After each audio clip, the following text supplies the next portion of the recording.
ವಿದ್ಯಾರ್ಥಿಗಳೇ ನಮಸ್ಕಾರ.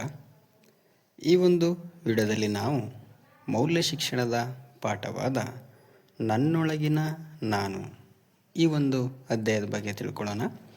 ಯಾರು ನಮ್ಮ ಚಾನಲ್ನ ಸಬ್ಸ್ಕ್ರೈಬ್ ಮಾಡಿಲ್ಲ ಈಗಲೇ ಸಬ್ಸ್ಕ್ರೈಬನ್ನು ಮಾಡಿಕೊಳ್ಳಿ.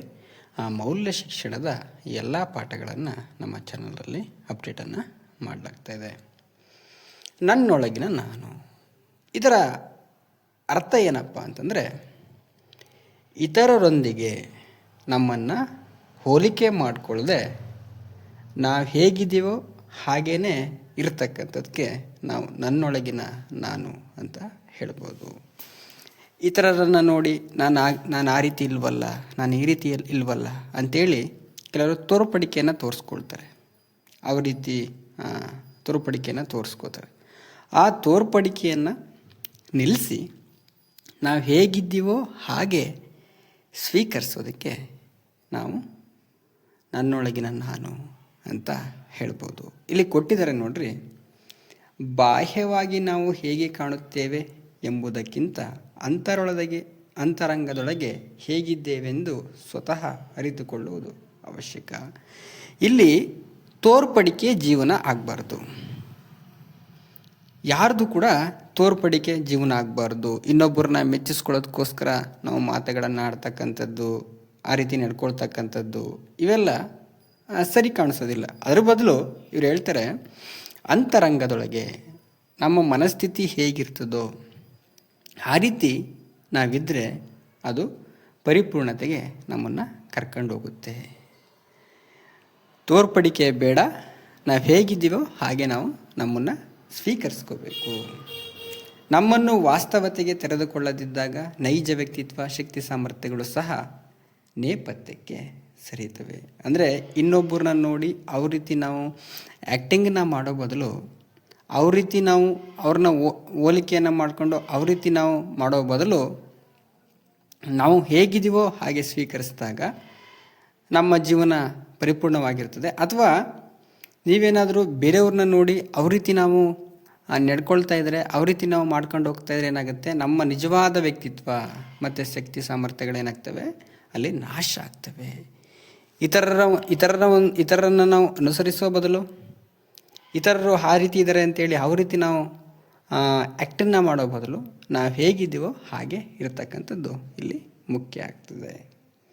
ಆದ್ದರಿಂದ ಹೇಗಿದ್ದವೋ ಹಾಗೆ ನಮ್ಮನ್ನು ಸ್ವೀಕರಿಸುವುದು, ಭಾವನೆಗಳನ್ನು ಅರ್ಥೈಸಿಕೊಳ್ಳುವುದು ಬಹಳ ಮುಖ್ಯ.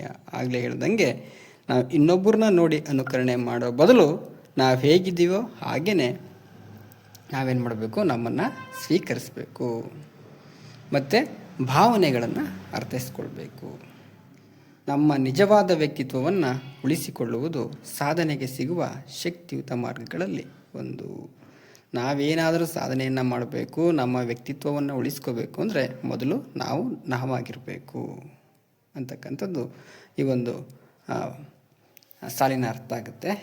ಇದರಿಂದ ನಮ್ಮೊಳಗಿನ ನಿಜವಾದ ವ್ಯಕ್ತಿತ್ವ, ಸಾಮರ್ಥ್ಯ, ಪ್ರತಿಭೆ ಹೊರಬರಲು ಸಹಕಾರಿಯಾಗ್ತದೆ. ಅಲ್ಲಿ ಪ್ರತಿಭೆ ಅಂತಾಗಿದೆ, ಅದು ಪ್ರತಿಭೆ ಅಂತ ಅಲ್ಲಿ ಆಗಬೇಕಾಗುತ್ತೆ.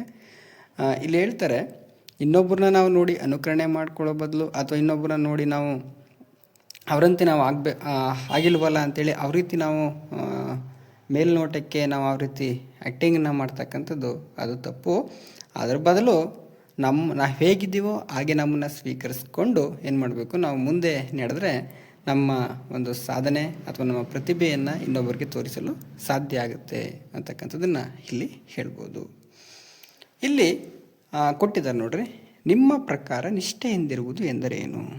ಮೊದಲು ನಿಷ್ಠೆ ಅಂದ್ರೇನು ಅಂತಕ್ಕಂಥದ್ದನ್ನು ತಿಳ್ಕೊಳ್ಳೋಣ.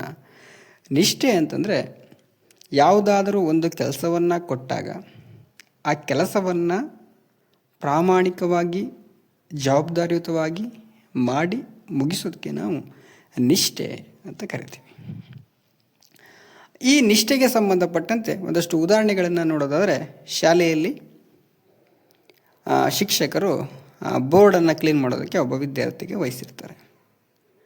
ವಹಿಸಿರ್ತಕ್ಕಂಥ ಸಂದರ್ಭದಲ್ಲಿ ಆ ವಿದ್ಯಾರ್ಥಿ ಪ್ರತಿದಿನ ಏನು ಮಾಡಬೇಕು, ಆ ತರಗತಿಯಲ್ಲಿ ಶಾಲೆಯ ಒಂದು ಕಪ್ಪು ಹಲಗೆಯನ್ನು ಒರೆಸ್ಬೇಕಾಗುತ್ತೆ. ಇವನು ಡೈಲಿ ಅದನ್ನು ಪ್ರಾಮಾಣಿಕವಾಗಿ ಜವಾಬ್ದಾರಿಯುತವಾಗಿ ಅದನ್ನು ಒರೆಸ್ಕೊಂಡು ಹೋಗ್ತಿರ್ತಾನೆ. ಆದರೆ ಒಂದು ದಿನ ಶಾಲೆಗೆ ಶಿಕ್ಷಕರು ಬಂದಿರೋದಿಲ್ಲ. ಅವರು ಬಂದಿಲ್ಲ ಅಂತ ಹೇಳ್ಬಿಟ್ಟು ಆ ಒಂದು ಕೆಲಸವನ್ನು ಅವನು ಅಲ್ಲಿ ನಿಲ್ಲಿಸಿದ್ರೆ ಅದು ನಿಷ್ಠೆ ಆಗೋದಿಲ್ಲ. ಯಾರು ನೋಡಲಿ ನೋಡದೇ ಇರಲಿ, ನಮಗೆ ವಹಿಸಿರ್ತಕ್ಕಂಥ ಕೆಲಸವನ್ನು ಪ್ರಾಮಾಣಿಕವಾಗಿ ಮತ್ತು ಜವಾಬ್ದಾರಿಯುತವಾಗಿ ಮಾಡ್ತಾಯಿದ್ರೆ ಅದನ್ನು ನಾವು ನಿಷ್ಠೆ ಅಂತ ಕರಿತೀವಿ. ತರಗತಿ ಕೋಣೆಯಲ್ಲಿ ಹಲವಾರು ಕೆಲಸಗಳನ್ನ ಕೊಟ್ಟಿರ್ತಾರೆ. ಉದ್ಯಾನವನಕ್ಕೆ ನೀರನ್ನು ಹಾಕ್ತಕ್ಕಂಥದ್ದು, ಶಾಲೆ ಮುಂದೆ ಕೈ ತೋಟಗಳಿಗೆ, ಮತ್ತು ಕೆಲವರಿಗೆ ಬೆಲ್ಲು ಬಾರಿಸ್ತಕ್ಕಂಥದ್ದು ಕೊಟ್ಟಿರ್ತಕ್ಕಂಥದ್ದು, ಕೆಲವರಿಗೆ ಚಾಕ್ ಪೀಸ್ಗಳನ್ನು ತಗೊಂಡೋಗಿ ಶಾಲೆಗೆ ಇಡ್ತಕ್ಕಂಥದ್ದು, ಮತ್ತು ಅಟೆಂಡೆನ್ಸನ್ನು ತಗೊಂಡೋಗಿ ಕೊಡ್ತಕ್ಕಂಥದ್ದು, ಜವಾಬ್ದಾರಿಗಳನ್ನು ವಹಿಸಿರ್ತಾರೆ. ಶಾಲೆಗೆ ಕೀಗಳನ್ನು ಹಾಕ್ತಕ್ಕಂಥದ್ದು, ಕಟ್ಟಡ ರೂಮ್ಗಳಿಗೆ, ಈ ಥರ ವಿದ್ಯಾರ್ಥಿಗಳಿಗೆ ಹಲವಾರು ಜವಾಬ್ದಾರಿಗಳನ್ನು ವಹಿಸಿರ್ತಾರೆ. ಆ ಜವಾಬ್ದಾರಿಗಳನ್ನು ಪ್ರಾಮಾಣಿಕವಾಗಿ ಮಕ್ಕಳು ಮಾಡಿ ಮುಗಿಸಿದ್ರೆ ಅದು ನಿಷ್ಠೆ ಆಗುತ್ತೆ. ಇದನ್ನು ನೀವು ನಿಮ್ಮ ಪ್ರಕಾರ ನಿಷ್ಠೆ ಅಂದರೆ ಏನು ಅಂತಕ್ಕಂಥದ್ದನ್ನು ಬರೀಬೇಕು. ನಾನು ಹೇಳಿದೆ, ವಹಿಸಿದಂಥ ಕೆಲಸವನ್ನು ಪ್ರಾಮಾಣಿಕವಾಗಿ ಜವಾಬ್ದಾರಿಯುತವಾಗಿ ಮಾಡಿ ಮುಗಿಸಿದ್ರೆ ಅದು ನಿಷ್ಠೆ.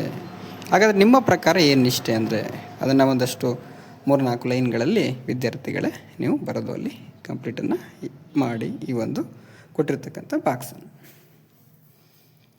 ತದನಂತರ ಶಿಕ್ಷಕರಿಗೆ ಒಂದಷ್ಟು ಸೂಚನೆಯನ್ನು ಕೊಟ್ಟಿದ್ದಾರೆ. ಪ್ರಾಮಾಣಿಕವಾಗಿರುವುದು ಹೇಗೆ ಎಂಬ ಕುರಿತು ಮಾತನಾಡಲು ತಿಳಿಸುವುದು. ಇತರರನ್ನು ಮೆಚ್ಚಿಸದೆ ನಿಮಗೆ ನೀವು ಪ್ರಾಮಾಣಿಕರಾಗಿರುವುದು ಹೇಗೆ ಎಂಬುದನ್ನು ವಿವರಿಸಿ. ನಾನು ಆಗಲೇ ಹೇಳಿದ್ನಲ್ಲ, ಈಗ ಬೋರ್ಡನ್ನು ಕ್ಲೀನ್ ಮಾಡೋದನ್ನು ಕೊಟ್ಟಾಗ ಆ ಹುಡುಗ ಡೈಲಿ ಬೋರ್ಡನ್ನು ಕ್ಲೀನ್ ಮಾಡ್ತಿರ್ತಾನೆ. ಆ ಬೋರ್ಡ್ ಕ್ಲೀನ್ ಮಾಡ್ತಿರೋದ್ರಿಂದ ಕೆಲವು ಮಕ್ಕಳಿಗೆ ಏನಾಗುತ್ತೆ, ನನ್ನ ಮೆಚ್ಕೋತಾರೆ ಟೀಚರು ಅಂತೇಳಿ ಕೆಲಸವನ್ನು ಮಾಡ್ತಿರ್ತಾರೆ. ಅವ್ರ ನೋಡಿದ್ರೆ ಮಾತ್ರ ಮಾಡ್ತಿರ್ತಾರೆ ಕೆಲಸಗಳನ್ನು. ಆದರೆ ಯಾರು ನೋಡಲಿ ನೋಡದೇ ಇರಲಿ, ನಮ್ಮ ಕೆಲಸಗಳನ್ನು ನಾವು ಜವಾಬ್ದಾರಿಯುತವಾಗಿ ಪ್ರಾಮಾಣಿಕವಾಗಿ ಮಾಡ್ತಕ್ಕಂಥದ್ದು. ಯಾರು ನೋಡಲಿಲ್ಲ ಅಂತೇಳಿ ಆ ಕೆಲಸವನ್ನು ಅಲ್ಲೇ ಬಿಡೋದಲ್ಲ. ಯಾರು ನೋಡಲಿ ನೋಡದೇ ಇರಲಿ ಆ ಕೆಲಸವನ್ನು ನಾವು ಪ್ರಾಮಾಣಿಕವಾಗಿ ಮಾಡಲೇಬೇಕಾಗುತ್ತೆ. ಅದೇ ಒಂದು ನಿಷ್ಠೆ ಆಗಿರ್ಬೋದು ಅಥವಾ ಅದು ಪ್ರಾಮಾಣಿಕತನ ಆಗಿರ್ಬೋದು. ಮಕ್ಕಳು ಇದಕ್ಕೆ ಸಂಬಂಧಪಟ್ಟಂಗೆ ಒಂದಷ್ಟು ಉದಾಹರಣೆಗಳನ್ನು ನೀವು ಬರ್ಕೊಳ್ಳಿ. ಪ್ರಾಮಾಣಿಕತೆಗೆ ಸಂಬಂಧಪಟ್ಟಂಗೆ ಹೊಸದನ್ನು ಪ್ರಯತ್ನಿಸೋಣ. ಇಲ್ಲಿ ಕೊಟ್ಟಿದ್ದಾರೆ ನೋಡ್ರಿ, ಕನ್ನಡಿಯ ಮುಂದೆ ನಿಂತುಕೊಂಡಿರುವಂತೆ ಕಲ್ಪಿಸಿಕೊಳ್ಳಿ. ನೀವೊಂದು ಕನ್ನಡಿಯ ಮುಂದೆ ನೀವು ನಿಂತ್ಕೊಂಡಿರೋ ರೀತಿ ನೀವು ಜಸ್ಟ್ ಅಲ್ಲಿ ಕೂತಿರೋ ಕಡೆ ನೆನಪಿಸಿಕೊಂಡು ನಿಮ್ಮ ಮುಖದ ಭಾವ ಮತ್ತು ಹೇಗೆ ನಿಂತಿದ್ದೀರಿ ಮತ್ತು ಹೇಗೆ ಅನಿಸುತ್ತದೆ ಎಂಬುದನ್ನು ಗಮನಿಸಿ. ಇದು ಏನು ಹೇಳಿಸುತ್ತೆ ಅಂದರೆ, ನಾವು ಈಗ ಸದ್ಯಕ್ಕಿರತಕ್ಕಂಥ ಭಾವನೆ, ನಮ್ಮ ಮನಸ್ಸಲ್ಲಿ ಯಾವ ಭಾವನೆ ಇದೆ ಆ ಭಾವನೆ ಪ್ರಕಾರ ನಮ್ಮ ಕನ್ನಡಿಯಲ್ಲಿ ನಮ್ಮ ಒಂದು ಪ್ರತಿಬಿಂಬ ಮೂಡ್ತದೆ ಅಂತ ಹೇಳ್ಬೋದು. ಖುಷಿಯಾಗಿದ್ದಾಗ ಒಂಥರ, ದುಃಖದಲ್ಲಿದ್ದಾಗ ಒಂಥರ, ಈ ರೀತಿ ಪ್ರತಿಯೊಂದು ಭಾವನೆಗಳಿಗೂ ಒಂದೊಂದು ರೀತಿ ನಮ್ಮ ಮುಖ ಭಾವನೆ ಬದಲಾವಣೆಗಳು ಆಗ್ತಿರ್ತವೆ. ಆ ಒಂದು ಸಂದರ್ಭದಲ್ಲಿ ನಮ್ಮ ಮನಸ್ಸಲ್ಲಿ ಯಾವ ರೀತಿ ಅನಿಸುತ್ತೆ, ಸಂತೋಷ ಇದ್ದಾಗ ಯಾವ ರೀತಿ ಅನಿಸುತ್ತೆ, ದುಃಖ ಇದ್ದಾಗ ಏನು ಅನಿಸುತ್ತೆ ಅಂತಕ್ಕಂಥದ್ದು ನಿಮಗೆ ಗೊತ್ತು, ಅನುಭವ ಆಗುತ್ತೆ ಮನಸ್ಸಲ್ಲಿ ಹೇಗೆ ಅನಿಸುತ್ತೆ ಅಂತಕ್ಕಂಥದ್ದನ್ನು ನೀವಲ್ಲಿ ಗಮನಿಸ್ಕೊಳ್ಳಿ. ಮತ್ತು ನಿಮ್ಮ ಬಗ್ಗೆ ನಿಮಗೆ ಮಾತ್ರ ತಿಳಿದಿರುವ 5 ಸತ್ಯಗಳನ್ನು ಬರೆಯಿರಿ. ಪ್ರೀತಿಯ ವಿದ್ಯಾರ್ಥಿಗಳ, ನಿಮ್ಮ ಬಗ್ಗೆ ನಿಮ್ಗೇನು ಅನಿಸುತ್ತೆ? ನಾನು ಸತ್ಯವನ್ನು ಹೇಳ್ತೇನೆ, ನಾನು ವ್ಯಕ್ತಿ ಗೌರವವನ್ನು ಕೊಡ್ತೇನೆ, ನಾನು ಪ್ರಾಮಾಣಿಕ, ನಾನು ಕರುಣಾಳು. ಇಲ್ಲಿ ಕೊಟ್ಟಿದ್ದಾರೆ ನೋಡ್ರಿ, ನಾನು ಕರುಣಾಳು, ನಾನು ಬೇಗನೆ ಕೋಪಗೊಳ್ಳುತ್ತೇನೆ, ನಾನು ಇತರರಿಗೆ ಸಹಾಯ ಮಾಡ್ತೇನೆ. ಈ ಥರ ಹಲವಾರು ಗುಣಗಳಿರ್ತವೆ. ನಿಮ್ಮ ಬಗ್ಗೆ ಸತ್ಯಗಳನ್ನು ಬರೀಬೇಕು, ಸುಳ್ಳು ಬರೀಬಾರ್ದು. ನಿಮ್ಮ ಬಗ್ಗೆ ನಿಮಗೆ ಮಾತ್ರ ತಿಳಿದಿರ್ತಕ್ಕಂಥ ಒಂದು 5 ಸತ್ಯಗಳನ್ನು ನೀವು ಇಲ್ಲಿ ಬರೀಬೇಕಾಗುತ್ತೆ. ನಿಮಗೆ ಹೆಮ್ಮೆ ಅನಿಸುವ ಒಂದು ಸತ್ಯದ ಬಗ್ಗೆ ಬರೆಯಿರಿ. ನಿಮಗೆ ಹೆಮ್ಮೆ ಅನಿಸ್ತಕ್ಕಂಥ ಒಂದು ಸತ್ಯದ ಬಗ್ಗೆ, ಸತ್ಯ ಘಟನೆಯ ಬಗ್ಗೆ, ನೀವು ಮಾಡಿರ್ತಕ್ಕಂಥ ಒಂದು ಒಳ್ಳೆಯ ಕೆಲಸದ ಬಗ್ಗೆ ಏನು ಮಾಡಬೇಕು, ನೀವು ಅಲ್ಲಿ ಮಾಡಬೇಕು, ಬರಿಬೇಕಲ್ಲಿ. ಅಲ್ಲಿ ಬರೆದು ನಿಮ್ಮ ಶಿಕ್ಷಕರಿಗೆ ತೋರಿಸ್ಬೇಕು. ಅಲ್ಲಿ ನೀವು ಬೇರೆಯವರಿಂದ ಮುಚ್ಚಿಡುವ ಒಂದು ವಿಷಯದ ಕುರಿತು ಬರೆಯಿರಿ. ನೀವು ಯಾವುದಾದ್ರೂ ಒಂದು ವಿಷಯವನ್ನು ಕುರಿತು ಯಾರಿಗೂ ಹೇಳದೇ ಇರತಕ್ಕಂಥ ವಿಷಯವನ್ನು ನೀವೇನು ಮಾಡಬೇಕು, ನಿಮ್ಮ ನೋಟ್ ಪುಸ್ತಕದಲ್ಲಿ ಅದರ ಬಗ್ಗೆ ಬರೀಬೇಕು. ಯಾವ ವಿಷಯವನ್ನು ನೀವು ಯಾರ ಜೊತೆಗೂ ಹಂಚ್ಕೊಳ್ಳೋದಿಲ್ಲ, ಮುಚ್ಚಿಡ್ತೀರಾ ಅಂಥ ವಿಷಯಗಳನ್ನು ನೀವಲ್ಲಿ ಬರೀಬೇಕಾಗುತ್ತೆ. ನೀವು ಬೇರೆಯವರಿಂದ ಮುಚ್ಚಿಡದ ಒಂದು ವಿಷಯದ ಕುರಿತು ಬರೆಯಿರಿ. ನೀವು ಬೇರೆಯವರಿಂದ ಮುಚ್ಚಿಡದಂಥ ವಿಷಯಗಳು ಯಾವುದು ಅಂತಕ್ಕಂಥ ನೀವು ಬರೀಬೇಕು. ಅಲ್ಲಿ ಕೊಟ್ಟಿದ್ದಾರೆ ನೋಡಿರಿ, ಅದು ನಿಮ್ಮಲ್ಲಿನ ಭಯ ಆಗಿರ್ಬೋದು, ಭಾವನೆ ಆಗಿರ್ಬೋದು, ಅಥವಾ ಇನ್ಯಾವುದಾದ್ರೂ ಒಂದು ಬಗ್ಗೆ, ಇನ್ಯಾವುದಾದ್ರೂ ಒಂದು ವಿಷಯ ಆಗಿರ್ಬೋದು, ಅದರ ಬಗ್ಗೆ ನೀವು ಅಲ್ಲಿ ಬರೀಬೋದು. ಮುಚ್ಚಿಡ್ತಾ ಇರ್ತಕ್ಕಂಥ ವಿಷಯಗಳು ಯಾವುದಿದ್ದಾವೆ, ನಾನು ಏನೇ ಇದ್ರೂ ಕೂಡ ಹೇಳ್ಬಿಡ್ತೀನಿ ಅಂತಕ್ಕಂಥ ಒಂದು ವಿಚಾರಗಳಿದ್ದರೆ ಆ ಒಂದು ವಿಷಯಗಳನ್ನು ನೀವಲ್ಲಿ ಬರೀಬೇಕಾಗುತ್ತೆ. ನಿಮ್ಮ ವ್ಯಕ್ತಿತ್ವದ ವಿರುದ್ಧವಾಗಿ ವರ್ತಿಸಿದ ಘಟನೆಯನ್ನು ನೆನಪಿಸಿಕೊಳ್ಳಿರಿ. ಅಂದರೆ ನೀವು ಒಳ್ಳೆಯವರಾಗಿರ್ತೀರ, ಬಟ್ ಅದರಲ್ಲಿ ಕೆಲವರು ನಿಮ್ಮನ್ನ ಕೆಟ್ಟವರು ಅಂತ ಬಿಂಬಿಸ್ತಾರೆ, ಅದು ನಿಮ್ಮ ವ್ಯಕ್ತಿತ್ವದ ವಿರುದ್ಧ ಆಗುತ್ತೆ. ಅಂಥ ಘಟನೆಗಳು ನಿಮ್ಮ ಒಂದು ಜೀವನದಲ್ಲಿ ನಡೆದಿದ್ದರೆ ಅಂತಹ ಘಟನೆಗಳನ್ನು ನೀವೇನು ಮಾಡಬೇಕಾಗುತ್ತೆ, ಒಂದು ನೋಟ್ ಪುಸ್ತಕದಲ್ಲಿ ಬರೆದು ನಿಮ್ಮ ಶಿಕ್ಷಕರಿಗೆ ತೋರಿಸ್ಬೇಕಾಗುತ್ತೆ. ಮತ್ತು ಆ ರೀತಿ ಏಕೆ ವರ್ತಿಸಿದಿರಿ ಮತ್ತು ಆ ರೀತಿ ವರ್ತಿಸಿದ್ರಿಂದ ಏನು ಅನಿಸಿತು ಎಂಬ ಬಗ್ಗೆ ಬರೆಯಿರಿ. ಅಂದರೆ ಇಲ್ಲಿ ಏನಪ್ಪ ಅಂದರೆ, ಒಂದೊಂದ್ಸರಿಗೆ ಎಕ್ಸಾಂಪಲ್ ನಾನು ಆಗಲಿ ಹೇಳೋದನ್ನ ಒಂಚೂರು ಚೇಂಜ್ ಮಾಡ್ಕೊಳ್ಳಿ. ನಿಮ್ಮ ವ್ಯಕ್ತಿತ್ವದ ವಿರುದ್ಧವಾಗಿ ವರ್ತಿಸಿದ, ಈಗ ಬೇರೆಯವರು ಹೇಳೋಕ್ಕಿಂತ ಮುಂಚೆ ನಮ್ಮ ಬಗ್ಗೆನೇ, ಈಗ ನಾವು ಸತ್ಯವನ್ನೇ ಹೇಳ್ತಿರ್ತೀವಿ, ಯಾವಾಗಲೂ ಸತ್ಯವನ್ನೇ ಹೇಳ್ತಿರ್ತೀವಿ. ಆದರೆ ಕೆಲವು ಸಂದರ್ಭದಲ್ಲಿ ಸತ್ಯ ಹೇಳ್ತಕ್ಕಂಥದ್ದು ನನ್ನ ವ್ಯಕ್ತಿತ್ವ. ಆದರೆ ಯಾವುದೋ ಒಂದು ಸಂದರ್ಭ ಬರ್ತದೆ, ಆ ಸಂದರ್ಭದಲ್ಲಿ ನಾನು ಸತ್ಯ ಹೇಳೋದಿಲ್ಲ, ಸುಳ್ಳು ಹೇಳ್ಬಿಡ್ತೀನಿ. ಯಾಕೆ ಹೇಳ್ತೀನಿ ಸುಳ್ಳನ್ನು ಅನ್ನೋದ್ರ ಬಗ್ಗೆ ನೀವು ಅಲ್ಲಿ ಬರೀಬೇಕು. ಯಾಕೆ ಆ ರೀತಿ ವರ್ತಿಸ್ತೆ ನಾನು, ಅಥವಾ ನನಗೆ ಭಯ ಆಯಿತಾ, ಅಥವಾ ಇನ್ನೊಬ್ಬರು ಹೊಡಿಬೋದು ಅನ್ನಿಸ್ತಾ, ಅಥವಾ ಸತ್ಯ ಹೇಳ್ಬಿಟ್ರೆ ನನಗೆ ಅವಮಾನ ಆಗುತ್ತಾ ಅಂತನ ಏನು ಅನಿಸುತ್ತೆ ನಿಮಗೆ, ಯಾಕೆ ನಿಮ್ಮ ಒಂದು ವ್ಯಕ್ತಿತ್ವದ ವಿರುದ್ಧ ನೀವು ವರ್ತಿಸಿದ್ರಿ ಅಂತಕ್ಕಂಥ ಒಂದು ವಿಚಾರವನ್ನು ನೀವಲ್ಲಿ ಬರೀಬೇಕಾಗುತ್ತೆ. ಮತ್ತು ಆಲೋಚಿಸಿ ತಿಂಗಳ ಕಾರ್ಯವನ್ನು ಕೊಟ್ಟಿದ್ದಾರೆ ನೋಡಿರಿ. ಈ ಕಡೆ ನಿಮಗೆ ನಂಬಿಕೆ ಒಳ್ಳೆಯ ವ್ಯಕ್ತಿಯೊಂದಿಗೆ, ನಿಮ್ಮ ಸ್ನೇಹಿತರಾಗಿರ್ಬೋದು, ಪೋಷಕರಾಗಿರ್ಬೋದು, ಶಿಕ್ಷಕರಾಗಿರ್ಬೋದು, ಪ್ರತಿ ವಾರ ಒಂದೊಂದು ಸತ್ಯ ಘಟನೆ ಆಧಾರಿತ ವಿಚಾರಗಳನ್ನು ಹಂಚಿಕೊಳ್ಳಿ.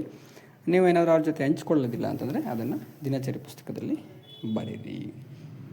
ಅಂತಂದರೆ ನಿಮ್ಮ ಬಗ್ಗೆ ನಡೆದಂಥ, ನಿಮ್ಮ ಜೀವನದಲ್ಲಿ ನಡೆದಂಥ ಸತ್ಯ ಘಟನೆಗಳ ಬಗ್ಗೆ ಒಂದಷ್ಟು ವಿಚಾರಗಳನ್ನು ನೀವಲ್ಲಿ ಬರೀಬೇಕಾಗುತ್ತೆ. ನೀವೇನೇನು ಮಾಡಿದ್ರಿ, ಅಥವಾ ಯಾರ ಜೊತೆಗೆ ಹಂಚ್ಕೊಳ್ಳೋಕೆ ಇಷ್ಟ ಇಲ್ಲ ಅಂದರೆ ನಿಮಗೆ ಕೊಟ್ಟಿರ್ತಾರಲ್ಲ ದಿನಚರಿ ಪುಸ್ತಕ, ಅಲ್ಲಿ ಬರೀರಿ. ಮತ್ತು ಆಲೋಚಿಸಿ ಮತ್ತು ಚರ್ಚಿಸಿ ಅಂತ ವಿಷಯ ಕೊಟ್ಟಿದ್ದಾರೆ ನೋಡಿರಿ. ನಿಮ್ಮ ಬಗ್ಗೆ ಇತರರು ಯಾವ ವಿಚಾರಗಳನ್ನು ತಿಳಿದುಕೊಳ್ಳಬೇಕು ಎಂದು ಬಯಸ್ತೀರಾ. ನಿಮ್ಮ ಬಗ್ಗೆ ಯಾವ ವಿಚಾರವನ್ನು ತಿಳ್ಕೊಳ್ಬೇಕು. ನಾನು ಧೈರ್ಯಶಾಲಿ, ನಾನು ಯಾವುದಕ್ಕೂ ಹೆದರೋದಿಲ್ಲ, ಧೈರ್ಯಶಾಲಿ, ನಾನು ಯಾವುದಕ್ಕೂ ಭಯ ಪಡೋದಿಲ್ಲ, ನಾನು ಸತ್ಯ ಹೇಳ್ತೀನಿ, ನಾನು ಪ್ರಾಮಾಣಿಕ, ಈ ಥರ ನಿಮ್ಮ ಒಂದು ಗುಣಗಳಿರ್ತವೆ, ನಿಮ್ಮ ವ್ಯಕ್ತಿತ್ವವನ್ನು ರೂಪಿಸ್ತಕ್ಕಂಥ ಗುಣಗಳಿರ್ತವೆ. ಆ ಗುಣಗಳಲ್ಲಿ ಯಾವುದನ್ನು ಇತರರು ತಿಳ್ಕೋಬೇಕು ಅನಿಸುತ್ತೋ ಅದನ್ನು ನೀವಲ್ಲಿ ನಿಮ್ಮ ಶಿಕ್ಷಕರ ಜೊತೆ ಅಥವಾ ನಿಮ್ಮ ಸ್ನೇಹಿತರ ಜೊತೆ ಚರ್ಚೆಯನ್ನು ಮಾಡಿ.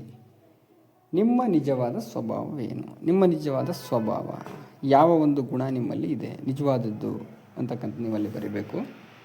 ನಿಮಗಿಂತ ವಿಭಿನ್ನರಾಗಿರುವ ಸ್ನೇಹಿತರೊಂದಿಗೆ ಹೇಗೆ ಸ್ನೇಹವನ್ನು ಬೆಳೆಸಬಹುದು. ನಿಮ್ಮ ಗುಣಗಳೇ ಒಂದು ರೀತಿ, ನಿಮ್ಮ ಸ್ನೇಹಿತರ ಒಂದು ಗುಣಗಳೇ ಬೇರೆ ರೀತಿ ಇರ್ತದೆ. ಅಂಥ ಒಂದು ವ್ಯಕ್ತಿಗಳ ಜೊತೆ ನೀವು ಯಾವ ರೀತಿ ಸ್ನೇಹವನ್ನು ಮಾಡ್ತೀರಾ, ಅವರ ಒಂದು ಗುಣಗಳಿಗೆ ನೀವು ಒಪ್ಕೊಂಡು ಅವ್ರು ಹೇಳೋದಕ್ಕೆ ನೀವು ಸಪೋರ್ಟನ್ನು ಮಾಡಿಕೊಂಡು ಅವ್ರ ಸ್ನೇಹವನ್ನು ಮಾಡ್ತೀರಾ, ಅಥವಾ ನಿಮ್ಮ ಗುಣಗಳನ್ನು ಅವರಲ್ಲಿ ಬರೆಸಿ ಅವ್ರ ಸ್ನೇಹವನ್ನು ಮಾಡ್ತೀರಾ ಅಂತಕ್ಕಂಥದ್ದನ್ನು ನಾನು ನಿಮಗೆ ಚರ್ಚೆಯನ್ನು ಮಾಡಿ ಅಲ್ಲಿ ಬರೀಬೇಕಾಗುತ್ತೆ. ನಿಮಗೆ ನೀವು ಪ್ರಾಮಾಣಿಕನಾಗಿರಲು ಪ್ರತಿದಿನ ಯಾವುದಾದ್ರೂ ಒಂದು ವಿಚಾರವನ್ನು ತಿಳಿಸಿ. ನೀವು ಪ್ರಾಮಾಣಿಕವಾಗಿರೋದಕ್ಕೆ ಸಂಬಂಧಪಟ್ಟಂಗೆ ಯಾವುದಾದ್ರೂ ವಿಚಾರಗಳನ್ನು ನೀವಲ್ಲಿ ಚರ್ಚೆಯನ್ನು ಮಾಡಬೇಕಾಗುತ್ತೆ. ನಾನು ಪ್ರಾಮಾಣಿಕ ಅಂತಕ್ಕಂಥ ಒಂದು ವಿಚಾರವನ್ನು ಹೇಳೋದಕ್ಕೆ ಸಲುವಾಗಿ ನೋಡಿ. ನಿಮಗಿದು ಗೊತ್ತೇ ಅಂತ ಕೊಟ್ಟಿದ್ದಾರೆ ನೋಡಿರಿ. ಪ್ರಾಮಾಣಿಕತೆಯಿಂದ ದೊರಕಿದ ಪುರಸ್ಕಾರ ಮತ್ತು ಸಂತೋಷ ನಮ್ಮ ಮೆದುಳಿನ ಭಾಗಗಳನ್ನು ಸಕ್ರಿಯಗೊಳಿಸಿ ನಮ್ಮೊಳಗೆ ಶಾಂತಿಯನ್ನು ನೆಲೆಸಲು ಸಹಕಾರಿಯಾಗುತ್ತೆ. ಪ್ರಾಮಾಣಿಕರಾಗಿದ್ದಾಗ, ಯಾರು ನಮ್ಮನ್ನ ಅಪ್ರಿಷಿಯೇಟ್ ಮಾಡಿದಾಗ ನಮಗೆ ಸಂತೋಷ ಆಗುತ್ತೆ, ಖುಷಿಯಾಗುತ್ತೆ. ಆಗ ನಮ್ಮ ಮೆದುಳು ಸಕ್ರಿಯವಾಗಿ ಕೆಲಸವನ್ನು ಮಾಡೋದಕ್ಕೆ ಸಹಾಯವನ್ನು ಮಾಡ್ತದೆ, ಮತ್ತು ನಮ್ಮ ಮೆದುಳು ಶಾಂತಿಯಿಂದ ಇರೋದಕ್ಕೆ ಅದು ಸಪೋರ್ಟನ್ನು ಮಾಡ್ತದೆ. ಅದಕ್ಕೆ ಯಾವಾಗಲೂ ಕೂಡ ನೀವು ಪ್ರಾಮಾಣಿಕರಾಗಿ ಇರಿ. ತದನಂತರ ಇನ್ನೊಂದು ಕೊಟ್ಟಿದ್ದಾರೆ ನೋಡಿರಿ. ನಾನಾಗಿರುವುದು ನನ್ನ ಬಹುದೊಡ್ಡ ಶಕ್ತಿ, ನಾನು ಯಾರೆಂದು ಮರೆಮಾಚುವ ಅಗತ್ಯವಿಲ್ಲ. ನನ್ನ ನಿಜವಾದ ಸ್ವಭಾವ ಭಾವನೆಗಳನ್ನು ಒಪ್ಪಿಕೊಂಡಾಗ ಮಾತ್ರ ಆತ್ಮವಿಶ್ವಾಸ ಮತ್ತು ಅಂತರಂಗದಲ್ಲಿ ಆನಂದವನ್ನು ಹೊಂದಲು ಸಾಧ್ಯ. ಇಲ್ಲಿ ಇತರರನ್ನು ನೋಡಿ ಅವ್ರನ್ನ ಅನುಕರಣೆಯನ್ನು ಮಾಡಿ, ಅಂದರೆ ಕೆಲವುಗಳನ್ನು ಅನುಕರಣೆ ಮಾಡಬೇಕು, ಕೆಲವನ್ನ ಅನುಕರಣೆಯನ್ನು ಮಾಡಬಾರ್ದು, ಅಥವಾ ನಮ್ಮ ಹತ್ರ ಗುಣಗಳು ಇಲ್ಲದೇ ಇದ್ರೂ ಕೂಡ ಅದನ್ನು ಅನುಕರಣೆಯನ್ನು ಮಾಡೋ ರೀತಿ ಆ್ಯಕ್ಟನ್ನು ಮಾಡ್ತಕ್ಕಂಥ ನಿಲ್ಲಿಸಿ ನಾವೇನಾಗಿದ್ದೇವೋ ಅದೇ ರೀತಿ ನಾವು ಇರಬೇಕು. ಕೆಲವುಗಳನ್ನು ಬಿಡಬೇಕು, ಕೆಲವುಗಳನ್ನು ನಾವು ಹೊಸದಾಗಿ ಕಲಿತ್ಕೊಂಡು ಹೋಗಬೇಕು. ಆ ಹೋದಾಗ ಏನಾಗುತ್ತೆ, ನಮ್ಮ ಬಗ್ಗೆ ನಾವು ಆತ್ಮವಿಶ್ವಾಸವನ್ನು ಹೆಚ್ಚಿಸ್ಕೊಂಡಾಗ ಏನಾಗುತ್ತೆ, ನಾವು ಯಾವುದಾದ್ರೂ ಒಂದು ಗುರಿಯನ್ನು ಇಟ್ಕೊಂಡಾಗ ಅದನ್ನು ಪರಿಪೂರ್ಣವಾಗಿ ಅದನ್ನು ಸಾಧನೆಯನ್ನು ಮಾಡ್ಬೋದು. ಇತರರನ್ನು ಅನುಕರಣೆ ಮಾಡಬಾರ್ದು ಅಥವಾ ನಮ್ಮಲ್ಲಿ ಇಲ್ಲದೇ ಇರತಕ್ಕಂಥ ಗುಣಗಳನ್ನು ಇತರರಿಗೆ ತೋರ್ಪಡಿಸಲು ಕೂಡ ಹೋಗಬಾರ್ದು. ನಾವಾಗಿರಬೇಕು ಅಂತಕ್ಕಂಥದ್ದು ಈ ಒಂದು ಪಾಠದ ಸಂದೇಶ ಆಗಿರ್ತದೆ. ಇಷ್ಟನ್ನು ಹೇಳ್ತಾ ಈ ಒಂದು ವಿಡಿಯೋವನ್ನು ಇಲ್ಲಿಗೆ ಮುಗಿಸ್ತಾ ಇದ್ದೇನೆ. ಧನ್ಯವಾದಗಳು.